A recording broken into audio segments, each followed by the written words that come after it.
की और आज बात होने वाली है रामकृष्ण फोर्जिंग के टॉप मैनेजमेंट से।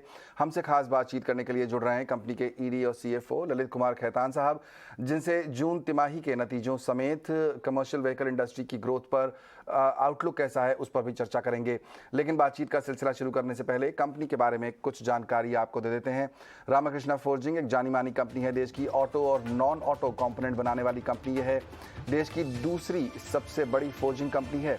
नॉर्थ अमेरिका, यूरोप में भी कंपनी की मौजूदगी है। हाल ही में यूरोप से करीब 115 करोड़ रुपए का एक्सपोर्ट ऑर्डर भी इन्हें मिला है।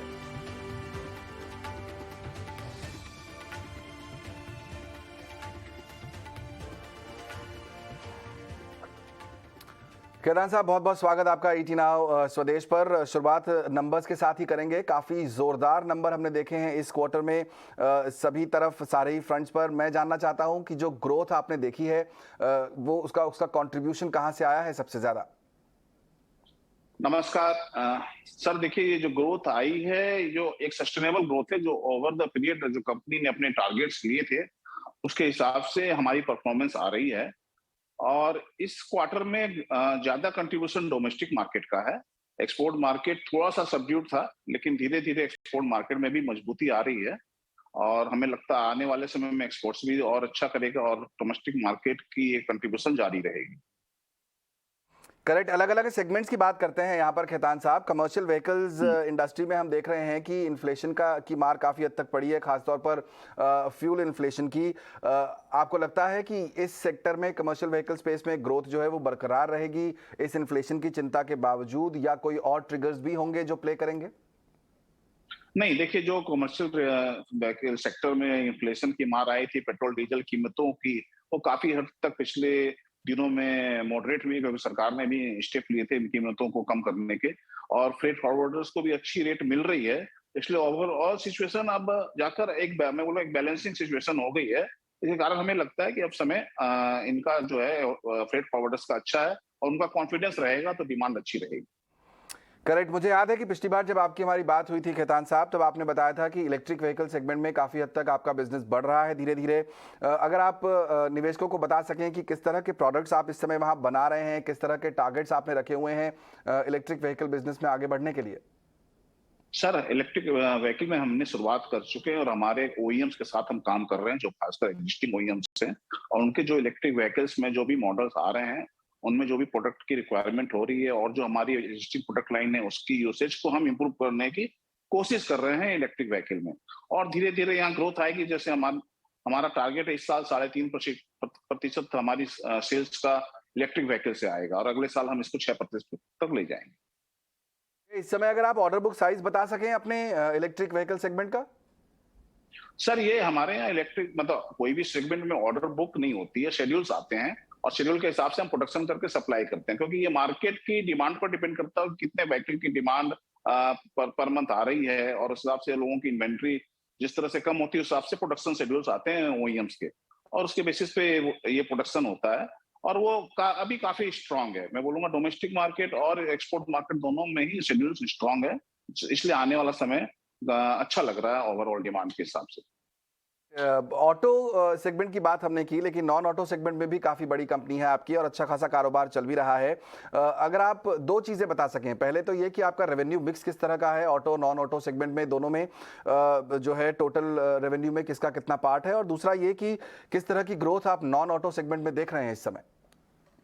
सर, अभी हमारा 80% जो है वो नॉन ऑटो से आता है, 20% आता है नॉन ऑटो से। और हमारा फोकस है कि नॉन ऑटो का परसेंटेज हमारी टोटल मिक्स में बढ़ाया जाए, और टारगेट ये कि अगले 2 सालों में हम 20% को 30% पे लेके जाएं।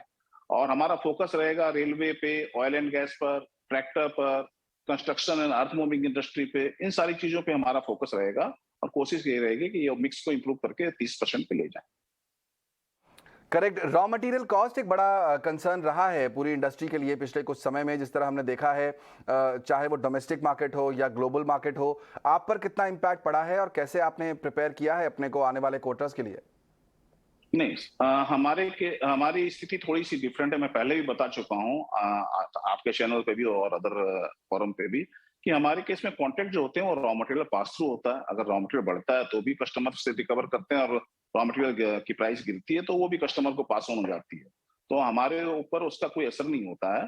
थोड़ा सा ओनली पीरियोडिकल मार्जिन में भी 1 महीने 2 महीने उसका जो इंडेक्स का जो रीसेट होती है उसके कारण वो थोड़ा बहुत फर्क हो सकता है, लेकिन वो बहुत मार्जिनल होता है।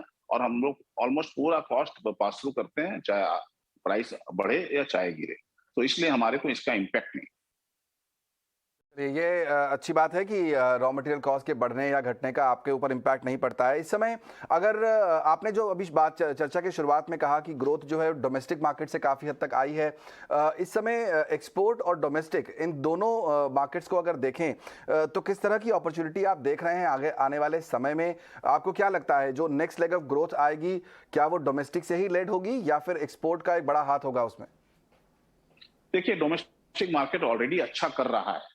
अभी मानसून सीजन है तो डोमेस्टिक मार्केट एक मेंटेन करेगा अपने आप को, और आप फेस्टिव सीजन में देखोगे डोमेस्टिक मार्केट में वापस इंप्रूवमेंट आएगी और तेजी आएगी। In the mean time exports में एक डिमांड और एक कंजम्पशन का जो पैटर्न हमको देखने को मिल रहा है उसमें मजबूती आई है, और हमें लगता है यहाँ से एक्सपोर्ट्स काफी अच्छा कंट्रीब्यूट करेगा, और दोनों मिलाकर जो ग्रोथ आएगी, जो पहले हमने परफॉर्मेंस की उससे बेहतर हो जाएगी। ओके, आपने यहाँ पर पहले इंडिकेट किया हुआ है मिस्टर खेतान कि जो आपका रेवेन्यू ग्रोथ आउटलुक है वो करीब 20 से 25% तक का है। अगर हम वित्त वर्ष 2023 की बात करें तो जो नए ऑर्डर्स अब आपको मिल रहे हैं किस तरह के की ग्रोथ में वो सपोर्ट कर पाएंगे?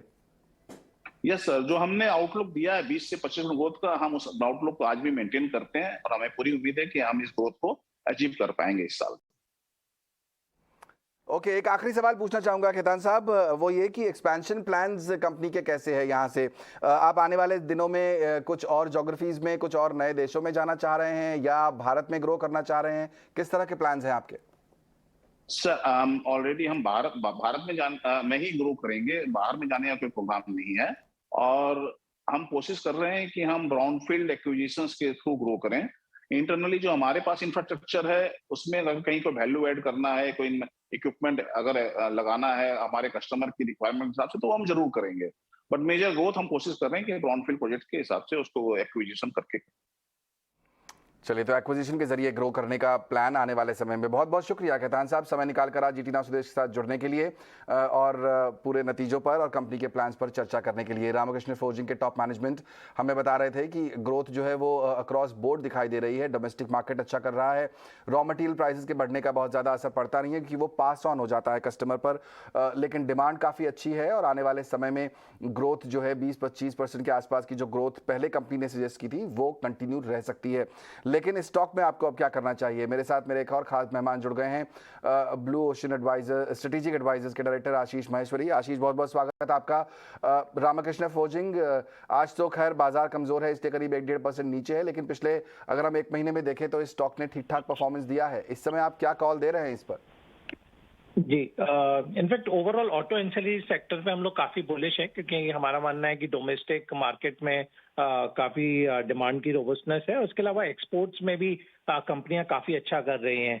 तो जैसे रामकृष्ण एक्सपोर्ट जो है, जिसका फोर्जिंग है, इसका एक्सपोर्ट्स का भी बिजनेस है और डोमेस्टिक में भी काफी बैलेंस बिजनेस है। तो इन जैसी कंपनियों के लिए भविष्य काफी अच्छा लगता है, और जो फर्स्ट क्वार्टर के नतीजे आए हैं वो काफी इंप्रेसिव रहे हैं, मेरा मानना है रामकृष्ण फोर्जिंग के। और मुझे लगता है अगले 2-3 साल तक ये कंपनी करीब 30% CAGR की दर से ग्रोथ करती रहेगी, क्योंकि जो उनके पास में प्रोडक्ट लाइन्स हैं और जो कस्टमर्स हैं उनकी ग्रोथ काफी अच्छा चल रहा है। तो मैं काफी बुलिश हूँ, और हमारा अगले 1 साल का टारगेट इस स्टॉक के लिए 225 रुपए का दिया हुआ है निवेशकों को। चलिए, 225 रुपए तक का टारगेट यहाँ पर, नजरिया थोड़ा लंबा रखिएगा। ये कॉल है यहाँ पर रामकृष्ण फोर्जिंग पर। बहुत शुक्रिया आशीष, समय निकालकर हमारे साथ आज जुड़ने के लिए।